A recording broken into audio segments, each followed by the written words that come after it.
Hi, I'm Dr. Elliot Adam from ElliotOracle.com. I'm also the author of the award winning Fearless Tarot and Tarot in Love. And if you've been enjoying my approach to tarot, which is based on empowerment, you're absolutely going to love these books. So do check them out, they're available online. It is time for this week's Oracle Reveal. So earlier today on Instagram, I placed up a photo of three different animals, and I asked you to use your intuition and ask yourself which animal's calling to you because that animal has your message. And the three animals were the koi fish, the chameleon, and the white raven. So if you're just joining me now, ask yourself and get in touch with your intuition and think about which animal's calling to you. It doesn't have to be your favorite animal, it just has to be the one that seems to be catching your attention. So, for those of you who picked the koi fish, this card says there is always enough. And koi fish could be telling you that this is a time to shift your consciousness to abundance consciousness, to think that there is plenty for everybody. And that means getting out of that scarcity consciousness where you're thinking, oh my God, there's only so much of this, and how am I going to do it? This is a card of just thinking a little bit more broadly. It could also be a time where you need to start thinking of a wider availability of possibilities for your own life and some success that can come for you. First card for the koi fish is where it's best to place your focus. And here we see the high priestess herself. The high priestess is the personification for the power of your inner wisdom. And this is that little voice that can sometimes be so hard to hear, especially if we are anxious or worried about something. And yet the high priestess is telling you to look within and to go deeper than that initial fear that you might be confronted with. The high priestess's voice is still, it's quiet, and you can hear her best when you're calm. And so this could be a time to unplug this next week and really make contact with that deeper inner wisdom. Your instincts are different from your feelings. Instincts are going to make you feel sharp, clear, and ready to act, whereas feelings can make you feel confused, muddled, anxious, tight. And so you're needing to go even deeper than your feelings. You need to go into that super consciousness. Next, we got the advice from your inner wisdom if you pick the koi fish, and we get another major arcana card in the chariot. So, two major arcana cards can indicate for the koi fish that this is a time of a personal breakthrough. It could also be a time to turn inward to find the answer to the problem that you're struggling with.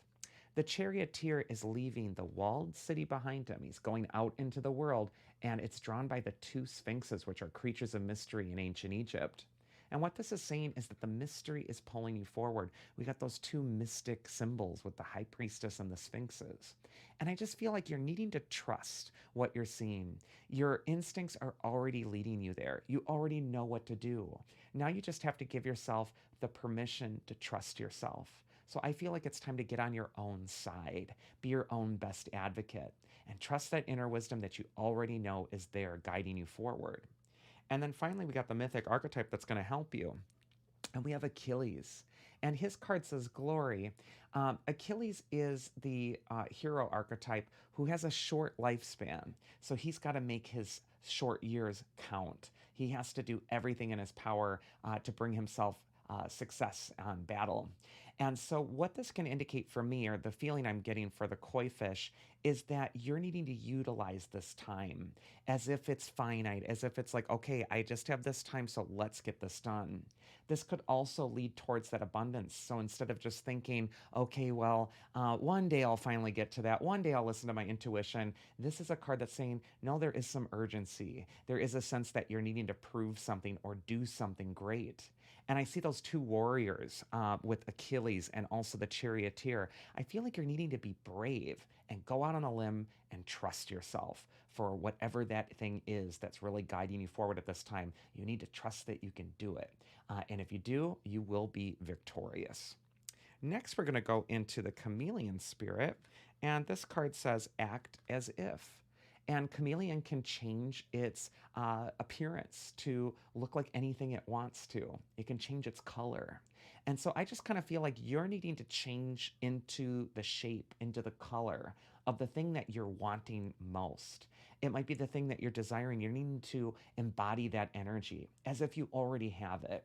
And that is going to make this normal for you. It's also going to make things feel like they're attracted to you a lot easier. First card for Chameleon is where it's best to place your focus. And we get another major arcana card in the star.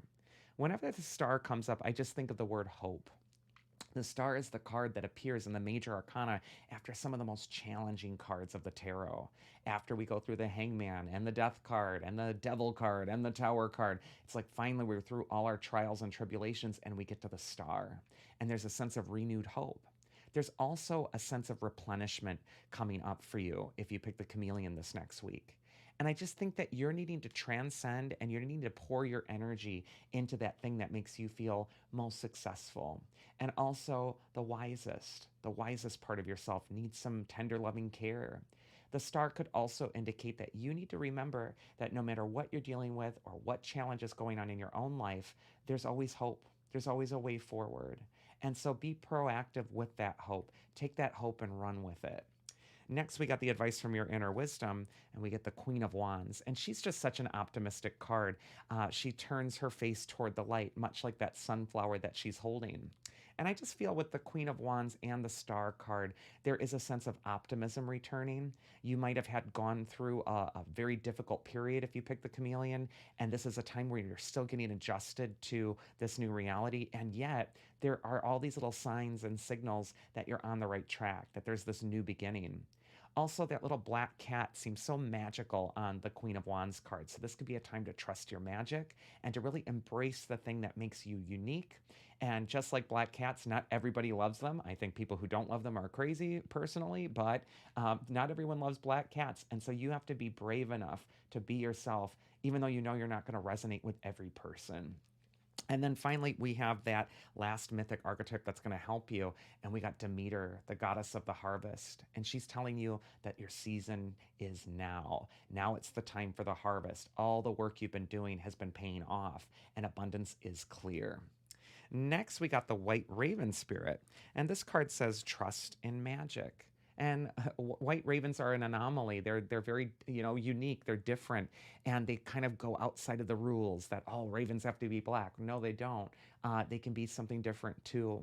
And so I just kind of feel for white raven that this is going to be a time to trust in magic, trust in odds define hope and miracles, because there are things that sometimes break through that defy explanation. First card for the Raven is where to place your focus, and we got the gratitude card of the Ten of Cups. We see the happy family. They're grateful for their home, the rainbows in the sky, meaning they've come through the storm. And I just kind of feel with this card for the White Raven that your attitude of gratitude is going to be what really attracts even more wondrous things to you. Also, this could be a time when you're really just stopping and acknowledging how magic seems to show up in your life. Even the sight of a rainbow, whenever I see one in the sky, I always think, wow, that is magical. That is something that doesn't happen every day. And so you're needing to stop and pay attention to things in your life that are just occurring, that it just doesn't happen every day. And that needs to be acknowledged. It needs to be appreciated. You need to believe in that. And that will be that evidence that's really going to help you when your strength and your confidence is starting to falter. The advice from your inner wisdom, however, is the Eight of Swords. And this is a card of confronting the fear that's keeping you bound up, scared, or stuck. All swords cards are thought cards. They are the element of air in the Rider-Waite-Smith tarot. And what this shows is that this woman's thoughts are what are oppressing her. They're tying her up. They're making her feel limited, scared, stuck, or abandoned.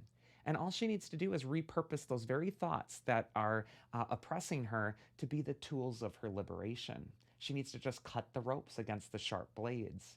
And I just kind of feel like there is a mental kind of quagmire you're needing to get out of if you pick the White Raven. There's a fear to confront. There's something you need to set yourself free from. And I really feel by looking at what's working, you're going to find the answer. You're going to be able to build on that. You might also need to see where the hope is after the storm. And then finally, we got the mythic archetype that's going to help you, and we got Helios, the god of the sun. He's also the titan of illumination. And he's telling you you're seeing something very clearly having to do with your own fears at this time. And so you're needing to trust what you know you need to do to fix the situation. You're much clearer than before. And that is this week's Oracle. I do hope you enjoyed it. If you did, you can always check me out at elliotoracle.com, schedule a reading with me there, or buy a signed copy of Fearless Tarot or Tarot in Love. Otherwise, I hope you all have a wonderful week, and I'll see you again next time, so do take care.